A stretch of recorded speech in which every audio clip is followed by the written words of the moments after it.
के लिए आंख की जरूरत नहीं है।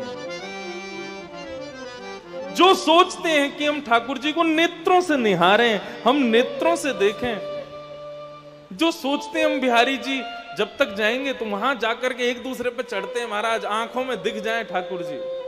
यदि मन सच्चा हो ना, यदि हृदय में वास्तव में नवदा भक्ति विराजमान हो, तो तुम साईं के आंगन में बैठ के नेत्र बंद करोगे, नेत्र बंद करते ही यहां बैठ करके वर्णन कर दोगे कि आज बिहारी जी ने कैसी पोशाक पहनी।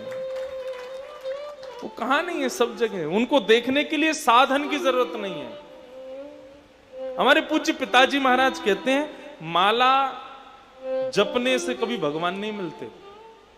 पिताजी कहते हैं, किसी ने कहा, बोले गुरुजी माला दुनिया जपते, कहते हैं नाम जपा करो, जपात सिद्धिर जपात सिद्धिर जपात सिद्धिर न संशय, और आप कह रहे हैं माला जपने से कभी भगवान नहीं मिलते।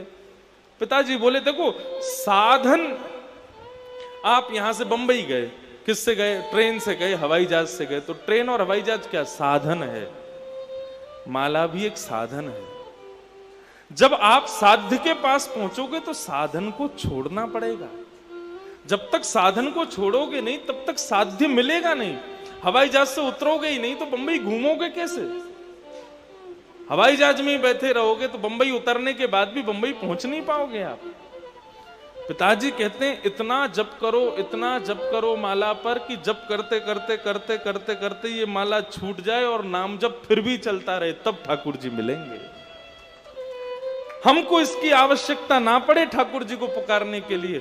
ऐसे ही बंधुओं, दर्शन के लिए नेत्रों की जरूरत ना हो, सुनने के लिए कानों की जरूरत ना हो, गाने के लिए मुख की जरूरत ना हो, हृदय से ही दर्शन, हृदय से ही श्रवण, हृदय से ही गायन हो जाए, तब सोचना ठाकुर जी मिलेंगे। ये प्रैक्टिकल करना है। बहुत दिन हो गए भाई, 25 साल के हो गए, अभी तक आंखों से देखते आ रहे हैं। अब 26 साल से ये नियम बनाओ, बिना आंखों के देख के देखते हैं ठाकुर जी दिखते हैं कि नहीं। और ऐसे देखें ठाकुर जी तो समझना हमारी भक्ति पुष्ट हुई है। सूरदास जी महाराज कितने सुंदर भाव गाते हैं। वे कहते हैं ठाकुर जी ने मुझे आंख क्यों नहीं दी? वे कहते हैं, हे सूरदास, तो दुनिया को देखने के लिए मैंने सबको आंख दी ताकि सबका मन दुनिया में लग जाए। तुझको आंख इसलिए नहीं दी क्योंकि तू दुनिया में मन तेरा ना लगे, तेरा मन मुझ में ही लगा रहे, इसलिए मैंने आंख नहीं दी तुमको। सूरदास जी का ये पद बहुत प्रिय है मुझे। मैं संभवतः एकाध कथा में गाता ही हूं। सब लोग गाना मेरे साथ। बहुत सुंदर भाव। हरि दर्शन की प्यास अखियां, हरि दर्शन की प्यासी,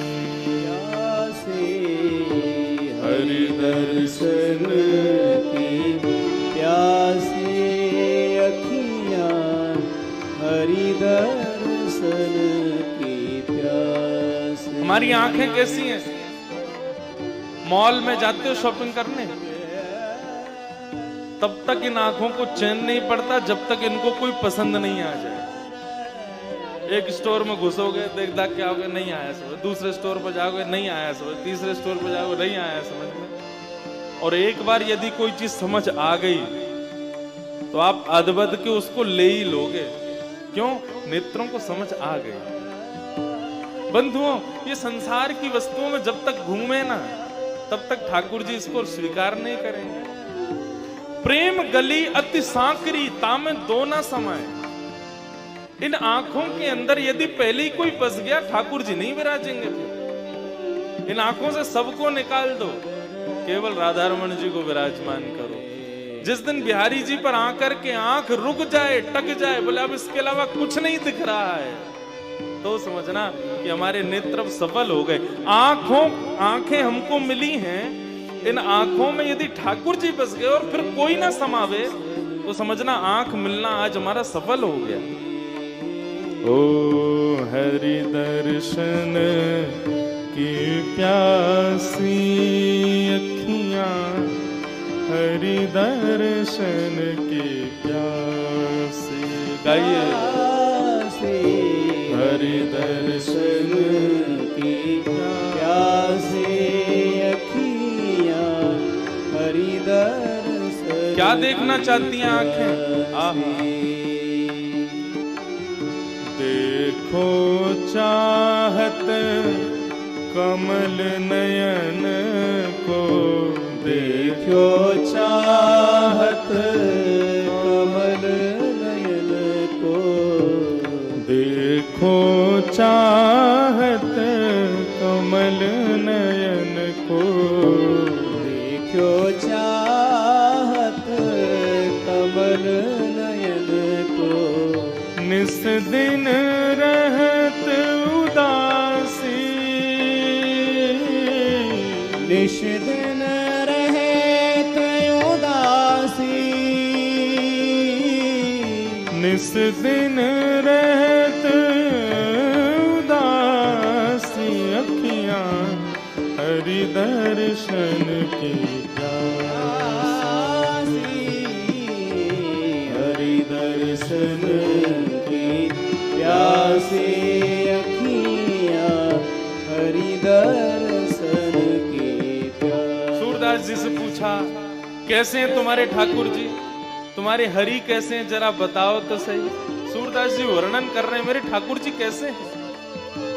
नेत्रों से कभी देखा नहीं है, लेकिन अपने हृदय में ठाकुर जी को बसा रखा है। कितनी बड़ी विडंबना। केसर तिलक मोतिन की माला, वृंदावन के वासी, केसर तिलक मोतिन की माला, वृंदावन के वासी, केसर तिलक मोतिन की माला, वृंदावन के वासी, केसर तिलक मोतिन की माला, वृंदावन के वासी,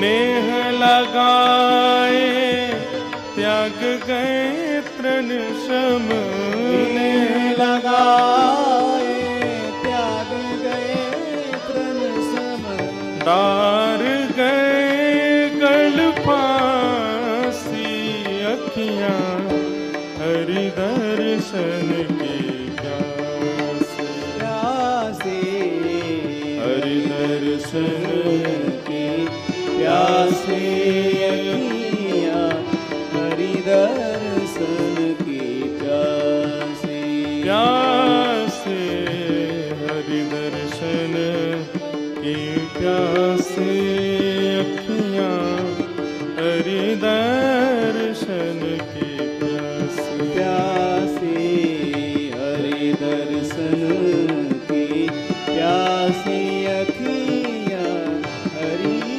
दर्शन की, हरि दर्शन की हरि दर्शन की प्यासी। समदृक्, ये एक भक्ति पथिक का, नवदा भक्ति के पथिक का पहला लक्षण होना चाहिए। समता रखे, सबको समान देखे। और मैंने सूत्र बताया, ठाकुर जी को जब देखे तो सबको ठाकुर जी में देखे, और जब सबको देखे तो सब में ठाकुर जी को देखे। ये भक्त का प्रथम लक्षण, समदृक्।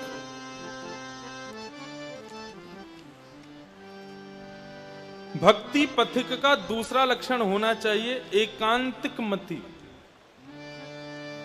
उसकी मति एक में ही लगे। हमारी मति कैसी होती है, बार बार बदल जाती है। शंकर जी के मंदिर में गए तो शंकर जी के हो गए, देवी के मंदिर में गए तो देवी के हो गए, साईं के मंदिर में गए तो साईं के हो गए, बिहारी जी के मंदिर में गए बिहारी जी के गए। हमारा मन कैसा है, सबको बांट देते हैं हम। थोड़ा तुम भी ले लो, थोड़ा तुम भी ले लो, थोड़ा तुम भी ले लो। थोड़ा सा मन गली वाली को भी दे रखा है, थोड़ा सा मन घर वाली को भी दे रखा है, थोड़ा सा मन उसको भी दे रखा है। सब जगह मन को बांट देते हैं, भोग लगा देते हैं, सब जगह बांट लो। भोग लग गया है, बांट दिया। एक को दो बस, एकांतिक मति। कहने का अभिप्राय मेरा ये नहीं है कि किसी एक से एक को दो, मतलब किसी एक ठाकुर जी को ही हृदय में बसाओ। एक बार सूरदास जी और तुलसीदास जी दोनों मिले, तो तुलसीदास जी महाराज राम जी के भक्त, सूरदास जी हमारे कन्हैया के भक्त। तो तुलसीदास जी अपने छोटे से रघुनाथ जी को अपनी गोदी में लिए और सीधे सूरदास जी की कुटिया में पहुंचे। ब्रजमंडल आए हुए थे। सूरदास जी के पास पहुंचे तो सूरदास जी ने बड़ा स्वागत किया, आओ भगत की। बोले महाराज आओ विराजो। तुलसीदास जी बोले आपके पद सुनकर के रोम रोम प्रफुल्लित हो जाता है।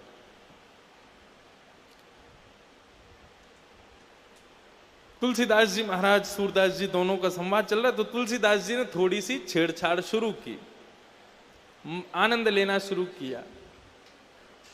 बोले कहा कमी रघुनाथ के, हमारे रघुनाथ जी में कोई कमी है जो तुम कन्हैया के पीछे पड़े रहते हो? सबको छोड़ो, हमारे रघुनाथ जी की शरण में आ जाओ। ये कन्हैया टेढ़ी टांग वाला, ये कभी ये वादे वाला आदमी नहीं है। हमारे रघुनाथ जी वादा करते हैं तो पूरा निभाते हैं। हमारे ठाकुर जी की शरण में आ जाओ। सूरदास जी बोले तुम्हारो रघुनाथ जो है का है वो एक पत्नी व्रती है। वो एक पत्नी के अलावा दूसरे कोई को भी देखे तो वाकू या तो मैया समझे या बहन समझे। हमारो कन्हैया बहुपत्नी धारी है, ये सबको स्वीकार करे, जो आ जाए वही को अपना ले। हमारो कन्हैया बढ़िया है। तो दोनों में आपस में संवाद चल रहा था। तुलसीदास जी बोले देखो भाई कुछ भी कह लो, हमारे राम जी बड़े हैं। सूरदास जी बोले नहीं देखो हमारे कन्हैया बड़े हैं, कन्हैया की तुलना मत किया करो। जबकि हैं दोनों एक ही, राम कृष्ण दो एक हैं, अंतर नहीं निमेश। यदि राम कृष्ण दोनों प्रकट हो जाएं तो आप ये नहीं बता सकते राम कौन है कृष्ण कौन है। केवल एक ही तरीका बताने का, आंखें देखो गौर से। जिसकी आंख मटक रही हो समझना कन्हैया है, जो गंभीर बैठा हो समझना राम है। इनके नयन गंभीर हैं, उनके चपल विशेष। जो कभी यहां देखे तो तुरंत यहां देखे और फिर यूं देखे, ऐसे देखे, यहां देखे, वो समझना ये कन्हैया है। और जो गंभीर दीर्घ गंभीर नेत्र एकांत करके बैठा हो राम जी। तो दोनों में आपसी विवाद हो गया। महाराज राम जी बड़े हैं, कन्हैया बड़े हैं। तुलसीदास जी बोले एक काम करो, तोल लो।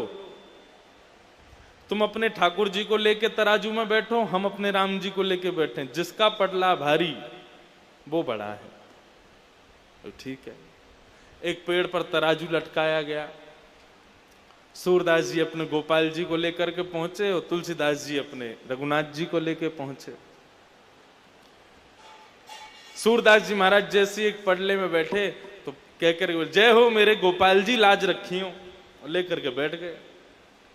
दूसरे पडले में तुलसीदास जी महाराज बैठे, जय हो मेरे श्री सीताराम लाज रखी हो, बैठ गए। अब दोनों ही बैठे तो तराजू ऊपर नीचे होते होते होते होते आकर के रुका तो श्री तुलसीदास जी का पल्ला नीचे चला गया, सूरदास जी ऊपर लटक गए हवा में। सूरदास जी बोले कहा भयो? बोले कहा भयो नीचे पाम लटका के देखो। सूरदास जी ने पैर लटका के देखे तो हवा में थे। सूरदास जी समझ गए कि हम ऊपर आ गए, ये तुलसीदास नीचे पहुंच गए, मतलब राम जी बड़े। तुलसीदास जी बोले अब हमने सिद्ध भी करवा दिया, राम जी बड़े हमारे। ये कन्हैया वनैया को छोड़ो, रघुनाथ जी की शरण आ जाओ। सूरदास जी ऊपर पटला से कूद गए नीचे, अपने ठाकुर जी को लेकर के कुटिया में आ गए और सिंहासन पर ठाकुर जी बैठा दिए और गुस्सा होकर के सूरदास जी बैठ गए। गला फाड़ फाड़ के तुम्हारा कीर्तन करता हूं, दिन रात तुम्हारे गुणगान गाता हूं, मुझे आंखें नहीं दी, नेत्रहीन बना दिया, फिर भी आपका एक क्षण के लिए भी मैं त्याग नहीं करता हूं। आज मां तुलसीदास के सामने मेरी नाक बचाने की जब बात आई तो मेरी नाक कटवा दी आपने। सक्टासुर मारने के लिए आया, इतने बलवान हो गए। पूतना मारने के लिए आई, 7 दिन के इतने बलवान हो गए। कंस को दोनों भुजाओं से उठा करके फेंक दिया। अरे और तो और गिरिराज जी को अपनी इकन्नी उंगली पर धारण किया, मां इतने बलवान बन गए। और यहाँ अपने भक्त की लाज बचानी तो हल्के बन गए। नेक थोड़े से भारी है जाते, मेरो पडला नीचे आ जा तो तुलसीदास के आगे मेरी नाक थोड़ी ऊंची हो जाती। अभी अन्योन्याश्रय हो गया ना। वो कह रहा है कि अब अपने ठाकुर जी को छोड़ो, मेरे ठाकुर जी की शरण में आओ। उसके ठाकुर जी बड़े हो गए। तो ठाकुर जी प्रकट हो गए। बाबा दोनों हाथों से उनके गाल पकड़े। मोसो नाराज क्यों है रहे हो? बोले हाँ, तुमसे नाराज क्यों नहीं होंगे, सब अच्छा ही तो किया आपने मेरे संग। मुझे नेत्र नहीं दिए, घर परिवार सब छूट गया, सबको छोड़ छाड़ के यहाँ कुटिया में रहते हैं, दिन रात आपका भजन करते हैं, अच्छा किया क्या आपने मेरे संग? आज मेरी नाक कटवा दी। ठाकुर जी बोले मोसो नाराज मत हो आप, मेरी गलती ना है, गलती आपकी है, गलती स्वयं करो और दोष मोकू दे रहे हो। बोले हाँ, गलती तो हमने कर दी जो आपके शरण में आ गए हम। बोले बाबा एक बात बताओ, एक से ज्यादा दो हूं मैं, दो से ज्यादा तीन? बोले और नहीं तो क्या, गिनती गिना रहे हो मुकू यहां पे, एक दो तीन? गोपाल जी बोले बाबा आप पटला में बैठे, आपने कहा कही जय हो मेरे गोपाल जी मेरी नाक बचाइयो, कही तो एक तो मैं गोपाल जी, एक आप, दो लोग। और वो तुलसी बाबा बैठो का ने कहा कही जय हो मेरे श्री सीताराम, एक तो सीता जी, दूसरे राम जी, तीसरा वो बाबा। मां तीन बैठे, यहां पे दो बैठे, तो दो को पटला भारी होगो कि तीन को भारी होगो? बोले तीन को भारी होगो। बोले तो यही तो गलती है गई, आप भी कहते जय हो मेरे राधे गोपाल प्रभु, तो हम भी दोनों आ जाते, आपके पटला को नीचे ही लाते। अब दो ही बैठे थे तो पटला तो ऊपर जानो ही हो। सूरदास जी बोले जल्दी बैठो मेरे संग, गोदी में आओ। गोदी में लिए ठाकुर जी फिर से गए तुलसीदास जी के पास। सूरदास जी बोले फिर से तराजू टांगो। तुलसीदास जी बोले क्यों? बोले पहले एक गलती हो गई थी, अब हम दोबारा समझ के आए, अब की बार नापतोल करवाओ। तुलसीदास जी बोले एक ही बार होगा, अब तो हम समझ गए कि तुमको किसने पढ़ा लिखा के भेजा है। सूरदास जी बोले नहीं नहीं नहीं, एक बार और तराजू लगाओ, फिर से तुलना होगा। तुलसीदास जी ने सूरदास जी को हृदय से लगाया। बोले मुझे को सब पता है कौन आया था, आपको क्या बता के गया। तो इसको कहते हैं एकांतिक मति। केवल मति एक में लगाओ, अपनी मति को ज्यादा भटकाओ मत। एक सिद्धांत अपना लो, प्रेम सबसे करो लेकिन मन किसी एक को ही दो। प्रेम सबसे करो, निष्ठा सब में रखो, लेकिन जब मन देने की बात हो तो मन ना रहे 10-20। एक हथों सो गयो श्याम संग। एक ही मन है, उस मन को ठाकुर जी को दे दो, उसको 10-20 जगह बांटते मत रहो। एक है, उसको ठाकुर जी को दे दो, बस ऐसा भाव रखो। तो भक्ति पथिक के अनुयायी को पहला गुण उसके अंदर होना चाहिए समदृक, समदृष्टि। दूसरा गुण उसके भीतर होना चाहिए एकांतिक मति। मति मन केवल एक में लगावे। हनुमान चालीसा भी करे, शंकर जी का यजन भी करे, देवी पूजा भी करे, गुरु ग्रंथ साहिब को भी प्रणाम करे, सबको नमन करे, साईं को भी वंदन करे, सबको वंदन करे, लेकिन जब मन देने की बात आवे तो निश्चय करके बैठे किसी एक को ही देवे, किसी एक को अपना मन दिया करे। एकांतिक मति। तो पहला हो गया समदृक, दूसरी हो गई एकांतिक मति, और तीसरी बहुत जरूरी बात है, ध्यान से सुनना, उन निद्रा। भक्ति के पथिक को चाहिए, नवदा भक्ति के मार्ग पर चलने वाले को चाहिए उन निद्रा। उन निद्रा किसको कहते हैं? उद्गता निद्रा। भगवान की भक्ति के लिए, भगवान के भजन के लिए, भगवान की सेवा के लिए अपनी निद्रा में भी जो कटौती करता हो उसको कहते हैं उन निद्रा। भक्ति के पथिक को ज्यादा सोना नहीं चाहिए। भगवान गीता के 6वें अध्याय के 16 और 17वें श्लोक जाकर के पढ़ लेना। गीता के 6वें अध्याय के 16-17 श्लोक में भगवान क्या कहते हैं पता है? श्लोक मुझे याद नहीं, लेकिन वहां भगवान कहते हैं ज्यादा खाने वाला और ज्यादा सोने वाला मुझे जीवन में कभी नहीं पा सकता। 16वें श्लोक में 6वें अध्याय में भगवान कहते हैं ज्यादा भोजन करने वाला और बहुत सोने वाला ये दो अवगुण जिसमें है वो व्यक्ति मेरा दर्शन नहीं कर पाएगा। और 17वें श्लोक में क्या कहते हैं? बहुत कम सोने वाला और बहुत कम खाने वाला भी मुझको नहीं पा सकता। मध्यस्थ रखे स्वयं को। बहुत जरूरी बात भगवान बता रहे हैं गीता में। बहुत खाने वाला और बहुत कम खाने वाला, बहुत सोने वाला और बहुत ज्यादा कम सोने वाला, ये दोनों ही मेरी प्राप्ति नहीं कर सकते। इसलिए मध्यस्थ रखो स्वयं को। भोजन के लिए नहीं जीना, जीने के लिए भोजन करो।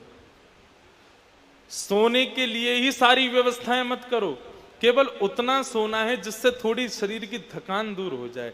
उन निद्रा, अपनी नींद को थोड़ा सा कम रखो। जो पड़े ही रहते हैं, पौड़े ही रहते हैं, उठते ही नहीं है बिस्तर पे से 10-10 तक बजे तक और पड़े भय हैं, और महाराज अलग ही उनकी स्थिति हो रही है।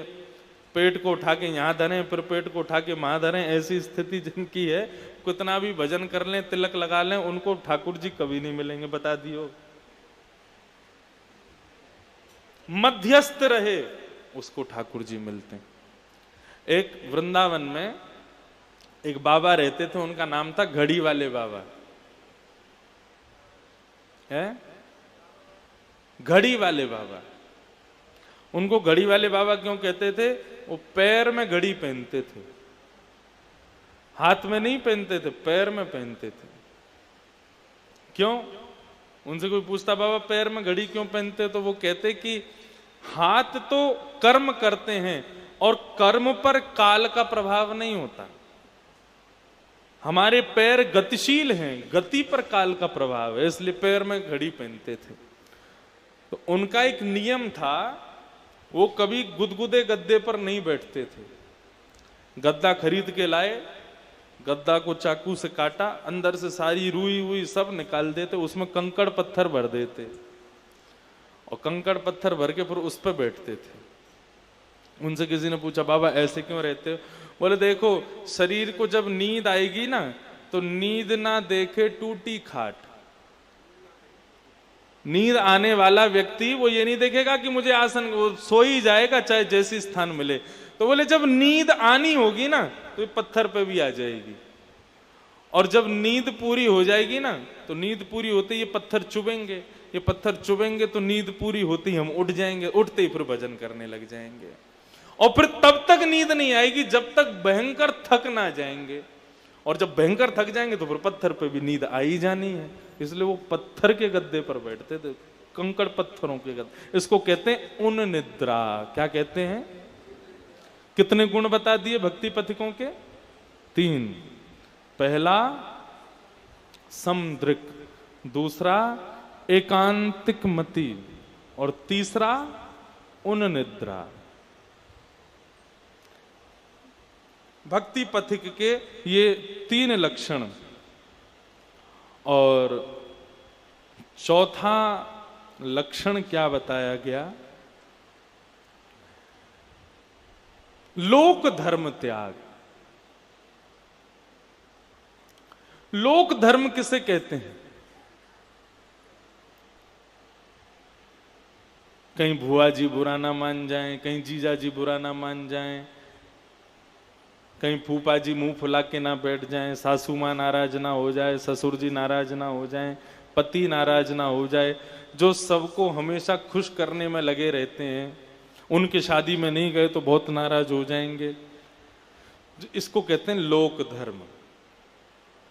जो भगवान को छोड़ बाकी सबको खुश करने में लगे रहते हैं, ऐसे व्यक्तियों को कहते हैं लोक धर्मावली। लेकिन भक्ति पथिक को चाहिए लोक धर्म को त्यागे। रूठे चाहे राजा वासे कछु ना काजा, एक तू ही महाराजा और कौन पास जाएंगे। रूठे चाहे भाई वासे कछु ना भलाई, एक तू ही है सहाई और कौन को सराएंगे। रूठे चाहे शत्रु और मित्र आठों याम, एक तेरे चरणन के नेह को निभाएंगे। जग सारा झूठा एक तू ही है अनूठा, रूठ जाए चाहे सारा जग पर तू ना रूठा चाहिए। जो ठाकुर जी से, ठाकुर जी को कभी रुठावे ना, ऐसे व्यक्ति का ये भक्ति पथिक का चौथा लक्षण होना चाहिए, लोक धर्म का त्याग करें। और कभी लोक धर्म में जाने का यदि उसको समय मिले, बहुत जरूरी हो लोक धर्म में जाना ही है, तो वहां पर ज्यादा से ज्यादा 45 मिनट रुके बस, इससे ज्यादा ना रुके। लोक धर्म में ज्यादा ना रहे, उसमें ज्यादा उसकी प्रविष्टि ना हो।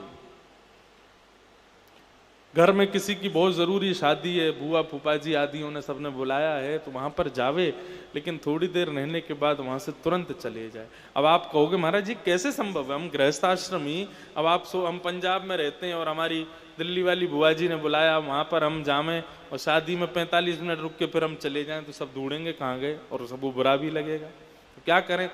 बोले 45, हमारे धर्म में शारीरिक उपस्थिति से ज्यादा श्रेष्ठ है मानसिक उपस्थिति। बहुत ध्यान से सुनिएगा बात को। शरीर से आप कहीं उपस्थित हो और मन से उपस्थित नहीं हो तो आपकी वहां पे अटेंडेंस नहीं लगेगी, लेकिन आप शरीर से कहीं उपस्थित नहीं हो, मन से उपस्थित हो, तो वहां आपकी अटेंडेंस जरूर लग जाती है। अब आप सब लोग यहाँ साईं के आंगन में बैठे हो, शरीर से तो बैठे हो, लेकिन मन से अभी कहीं घूम रहे हो, मन से आपका अभी भी मन कहीं ना कहीं चलायमान है, तो आप यहाँ पर आंगन में हो नहीं, आपका जहां मन है आप वहीं हो। लेकिन आप भले ही शरीर से कहीं भी हो, मन आपका साईं के आंगन में है, तो आपकी उपस्थिति मौजूद है। तो कहने का बात तो सुनो पहले पूरी, फिर ताली बजाना। किसी की शादी में जाओ तो 45 मिनट की मन की उपस्थिति दर्ज कराना, बस 45 मिनट होते ही शरीर से भली शादी में रहना, अपने 46वें मिनट पर वृंदावन आ जाना और वृंदावन में आकर के विद्यमान हो जाना, साईं के आंगन में घूमना। मेरे सामने साईं घूम रहे हैं, सामने श्री रघुनाथ जी विराज रहे हैं, बिहारी जी के आंगन है, ऐसी भावना रखो। इसे कहते हैं लोक धर्म का त्याग। भक्ति के अनुयायी को, भक्ति के पथिक को 45 मिनट से ज्यादा लोक धर्म में प्रत्येक दिन, कल रात में निकाला मैंने निष्कर्ष, हर दिन आपको केवल 45 मिनट ही देना चाहिए लोक धर्म को। चलो और छूट दे दें 1 घंटा, और 1 घंटा को कैसे डिवाइड करो, दिन में 6 बार, 10 मिनट सुबह, 10 मिनट दोपहर में, 10 मिनट थोड़ा और मध्य में, 10 मिनट और, ऐसे 10-10 मिनट दो बस संसार को, बाकी का पूरा समय ठाकुर जी को दे दो। हमारे एक प्रेमी हैं मधुसूदन अग्रवाल जी, पिछले वर्ष यहाँ थे उत्सव में, बड़े अच्छे प्रेमी हैं, मुंबई के निवासी। कथा सुन सुन करके महाराज उन्होंने इतना बढ़िया नियम बनाया अपना, साईं 24 घंटे का उनके फोन में अलार्म लगा हुआ है, मतलब हर घंटे में अलार्म बजता है। और अलार्म क्या बजता है, राम राम राम राम राम राम राम राम राम राम। उन्होंने एक समय फिक्स किया है, 11:10 पर अलार्म बज जाएगा, राम राम। वो किसी भी काम में हो उस समय सब छोड़ देते हैं और बैठ करके राम राम राम राम हरि स्मृति करते हैं। मुझे बताया, बोले महाराज जी उसका प्रभाव रहता है फिर 1 घंटे तक राम जाप का, और 1 घंटा जैसे ही पूरा होने वाला होता है इतने में फिर से अलार्म बज जाता है, 12:10 पर फिर अलार्म, राम राम राम राम, और फिर सब काम छोड़ के फिर हरि स्मृति करता हूँ। अब तो ऐसी स्थिति हो गई है, बोले रात में सोता भी हूं ना, सोने में भी अलार्म बजता है, तो मेरा रात में भी कीर्तन होता है, राम राम राम राम। ये हमारे जीवन की सार्थकता है। हर सेकंड, हर क्षण, हर स्थिति में हरि स्मृति करो, हरि भजन करो।